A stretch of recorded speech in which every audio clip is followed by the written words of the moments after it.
Regional ring road విషయంలో కేంద్రాన్ని రాష్ట్ర ప్రభుత్వం తప్పుదోవ పట్టిస్తోందని బీజేపీ ఎంపీ లక్ష్మణ్ ఆరోపించారు. RRR ప్రాజెక్టును స్థిరాస్తి వ్యాపారం కోసం చేస్తున్నారంటూ విమర్శించారు. రీజనల్ రింగ్ రోడ్డు వల్ల భువనగిరి, చౌటుప్పల్ ప్రాంతాలు అస్తిత్వాన్ని కోల్పోతున్నాయని లక్ష్మణ్ మండిపడ్డారు. సీఎం రేవంత్కు పాలనపై పట్టులేక పరిపక్వత లేని నిర్ణయాలు తీసుకుంటున్నారని లక్ష్మణ్ విమర్శించారు. నష్టపోయిన రైతులకు మళ్ళీ ఆ బీఆర్ఎస్ ప్రభుత్వం యొక్క తప్పుడు విధానాలను సరిదిద్దుతామని, అలైన్మెంట్లో మార్పులు తీసుకొచ్చి మీకు న్యాయం చేస్తామని ఆనాడు ఇదే కాంగ్రెస్ నాయకులు ప్రియాంక గాంధీ స్వైతం కూడా హామీ ఇచ్చి ఎన్నికలైన తర్వాత ఈరోజు ప్లేట్ ఫిరాయించి ఆనాడు హామీలు ఇచ్చినటువంటి భరోసా కల్పించినటువంటి ధర్నాలు చేసినటువంటి కాంగ్రెస్ నాయకత్వము వాళ్ళ మంత్రులైనారు, ఎంపీలైనారు, ఎమ్మెల్యేలు అయినారు. ఈరోజు వాళ్ళ నోళ్ళు ఎందుకు మూగబోయినాయి? రైతుల వాళ్ళ గోస ఆనాడు మరి బీఆర్ఎస్ యొక్క మోసాలను సరిదిద్దుతా అడిగింది, డిమాండ్ చేసింది ఉత్తర భాగానికి సంబంధించిన రైతులు.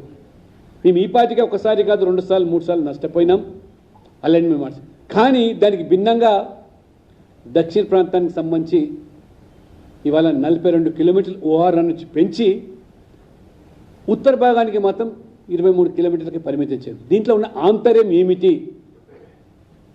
ముఖ్యమంత్రి గారికి దక్షిణ భాగాన అలైన్మెంట్ మార్చాలనేటువంటి ఆలోచన రావడము, ఉత్తర భాగాన్ని ఇవాళ పూర్తిగా విస్మరించి ఈ రైతుల గోడును పరిగణలోకి తీసుకోకుండా ఇది RRR ప్రాజెక్టును తెలంగాణ ప్రజలకు మేలు చేసేదానికి మీరు తలపెడుతున్నారా?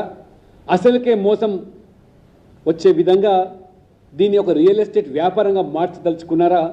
ఈ రైతులు ఇవాళ రాష్ట్ర ప్రజలు మిమ్మల్ని అడగదలుచుకున్నారు.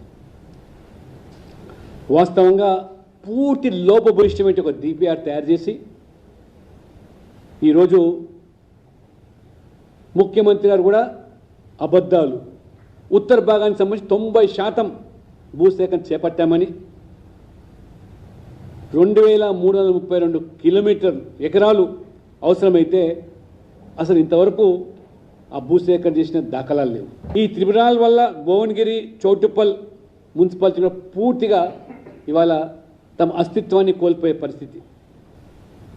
ఈ రకంగా మరి ఈ RRR అలైన్మెంట్ మార్చాలని చెప్పి వారు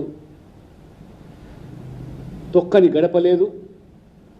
కాంగ్రెస్ పట్ల ఆశలు సన్నగిల్లి మా దగ్గరికి వస్తే మేము ఈ అంశాన్ని తీసుకొని మరి భారతీయ జనతా పార్టీ, ఈ రైతు బాధితుల సంఘం వాళ్ళ నేతృత్వంలో భువనగిరిలో ధర్నా నిర్వహించి కలెక్టర్ గారి దృష్టి తీసుకెళ్తే తప్పకుండా దీన్ని పరిశీలిస్తాం.